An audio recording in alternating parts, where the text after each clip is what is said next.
Robot হয়ে যাও। হ্যাঁ এবার ঠিক আছে, আমি স্বামী আসলে বলবো আমি রোবট কিনেছি। এটা কে? এটা একটা পুতুল। তুমি বাড়ি না থাকলে এই পুতুল সব কাজ করে দিতে পারে। ভালোই হলো, আমিও একটা রোবট কিনেছি। চলো ঘরে নিয়ে চলো, রোবটের সাথে একে বিয়ে দেবো। ঠিক আছে, কিন্তু বিয়েটা না দিলে হতো। আরে এটা কি রোবট? ঠিক আছে। নাটকটা কম করো নাহলে ধরে ফেলবে। আরে বেশি নাটক করো না, ধরে ফেলবে। এ নাও পুতুল পুতুল বিয়ে দিই। বিয়ে দিতে না ঠিক আছে, তাহলে বিয়ে হয়ে গেছে।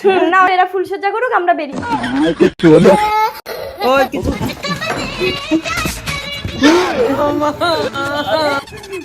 আমার পুতুল প্রেগনেন্ট হলো কি করে? তুমি যে বললে এটা রোবট, এ তো মানুষ। আর তোমারও কি এটা পুতুল নাকি? আমি ফেসবুকে ওর কত ভিডিও দেখেছি। मारे लोट का चक्कर